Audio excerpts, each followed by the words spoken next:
So it's the 5th of September 2022. So this time now, we use this time to practice, to meditate, and cultivating our minds, staying with our kammatthana object.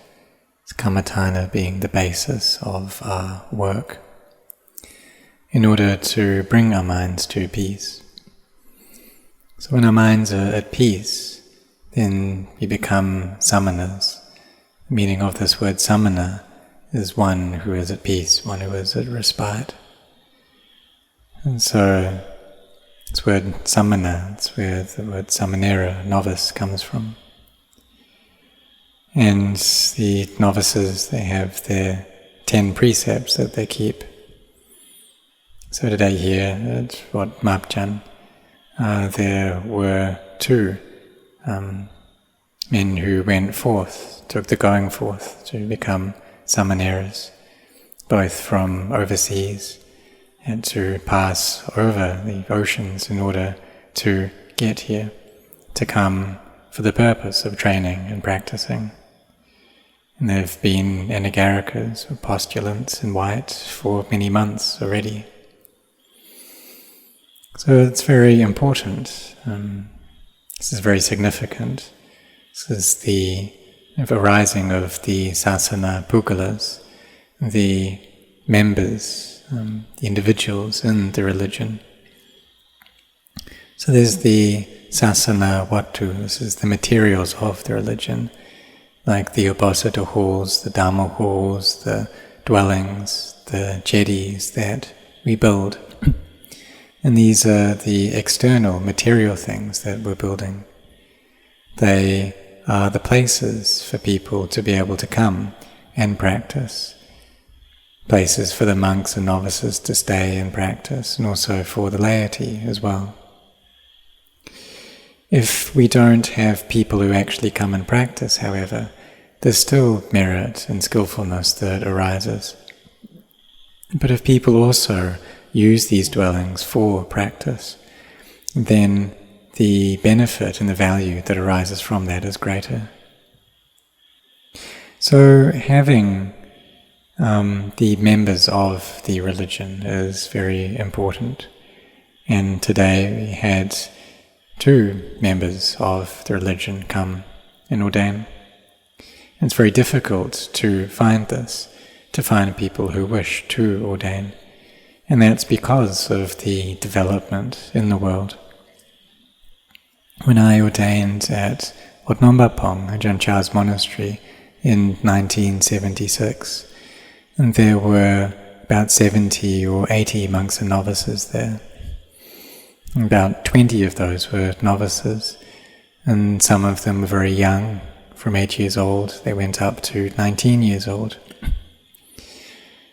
And so the novices of 8, 9, 10 years old, they were very little, but they had great hearts, these real fighters in their hearts. They ate just 1 time a day. They would go to the morning meditation and chanting, in the early morning go to the evening meditation and chanting, go on alms round just like the monks. But these days, development has spread everywhere, and right into the northeast of Thailand as well. And they have shopping malls there, they've got various developed things. And it's very different now from what it was 46 years ago. So this development has spread, and it's hard to find people to come and ordain. And it's hard everywhere. So having people enter into the religion, this is very important. And they have this sincerity in coming and ordaining. So having that intent already, and we put that into practice in our meditation, so that the sasana Dhamma arises. The sasana Dhamma can arise only from the practice, and just that. And it's not just the monks and novices who can give rise to this, but the laity as well, whether male or female, whether children or adults. It's possible for everyone, if we have that sincerity. If we see the drawbacks, the harms in the cycle of samsara, and we set our hearts on this practice to give rise to inner peace, to have a peaceful mind and an empty mind. And then we come and contemplate this body, how it's full of intestines and lung and kidneys and the heart. We see this clearly. And then there's rapture and happiness that come up and fill the heart. And so the mind is both empty and filled as well. And this is samadhi that is displaying itself. So when we see anicca, dukkha, anatta, change and suffering and not self, then wisdom arises. And here there's a pure emptiness. And even though this insight may be temporary, we understand that this is the way to seeing the Dhamma, to attaining to the Dhamma. And this is the sasana Dhamma arising in the heart. This is the arising of supatipanno, ujjupatipanno, nyayapatipanno, samicipatipanno. So those who have practiced well, who have practiced directly, who have practiced insightfully, who have practiced with integrity. This is the arising of noble wealth. So we reflect that all the things that we have in this world, we're able to gain them, we're able to have them because we still have life, because we still have breath. And it's the same for everyone.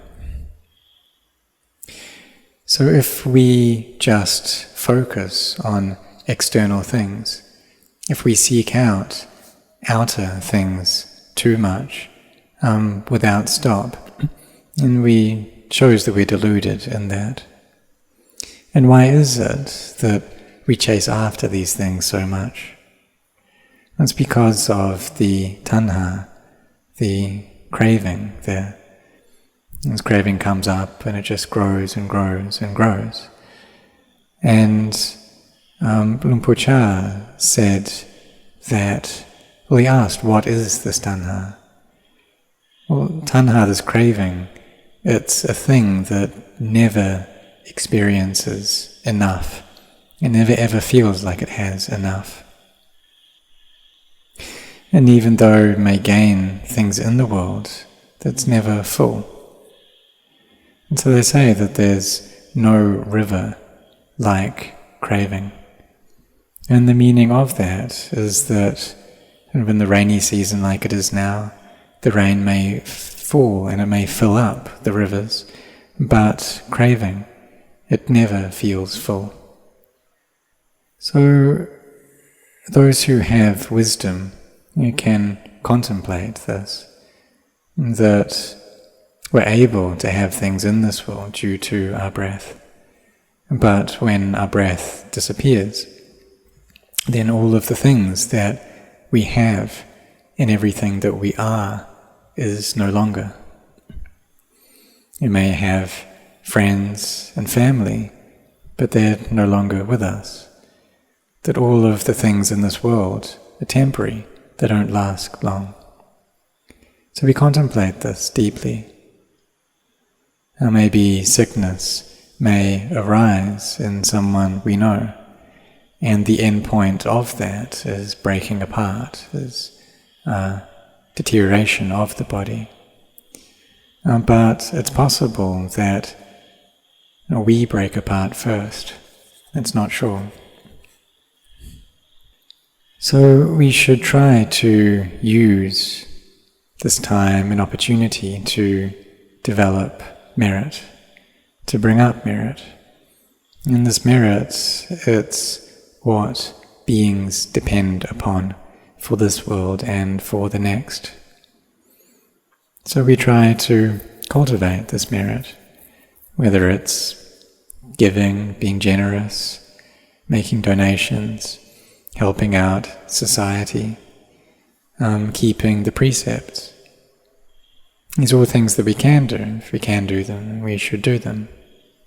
And we do them with mindfulness and wisdom as well, because we know that we don't have long left here. And those that see the drawbacks in having a mind that is chaotic and frantic, and they'll wonder, well, why is my mind like this? Why is it suffering so much? Why won't it stay still? Why isn't it peaceful?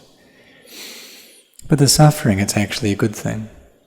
Because if people have wisdom, then when they experience that, they'll seek a way out of that. They find out that the suffering is due to having me and mine. And so people come to ordain, because they see the drawbacks in the cycle of samsara. And if we're going to put it in simple terms, or kind of put it concisely, that samsara, it's a feeling in the heart. There's the suffering there. And why is there the suffering? And so we try to find a way out of that. And samsara goes on for a very long time, it just goes and goes. We die, and then the mind comes to another becoming, another birth. When we die, we don't know where we're going to go, and we don't know where we came from either. But we have this life now. This is a good opportunity that we have to practice. And people who have the opportunity to ordain, they don't have to kind of have so many duties with regards to supporting their lives anymore, because they depend upon other people for that.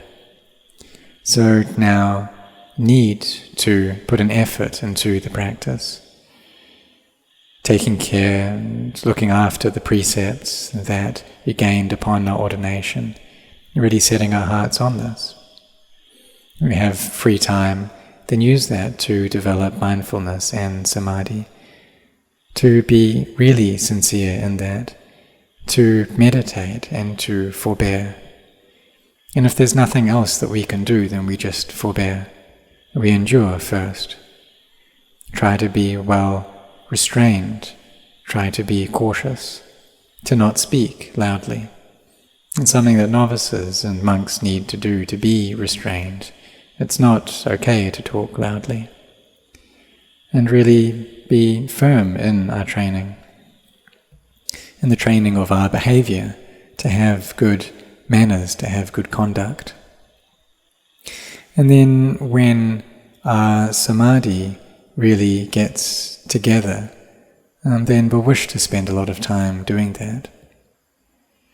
Doing our bhavana practice. And bhavana, it means cultivating, developing the heart, making it better.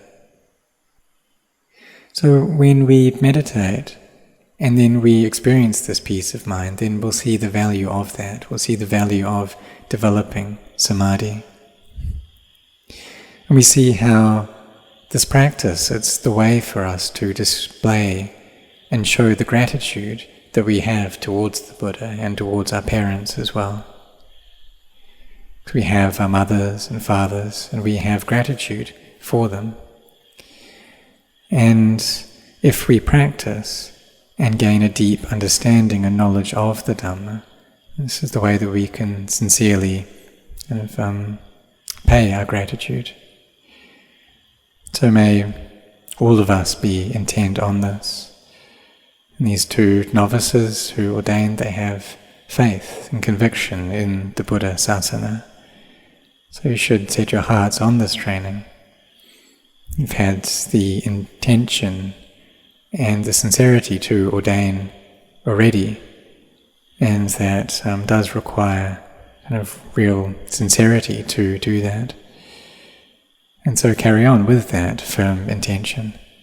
And for all of the monks as well, to contemplate, to have mindfulness over the body, over the breath, whether standing, walking, sitting, lying down, establish your mindfulness well, maintaining control over this mind, and developing this, making samadhi firm so that wisdom can arise. And then when you practice following this path, then steadily but surely you'll gain a knowledge and understanding into the Dhamma. So may all of you practice in this way together.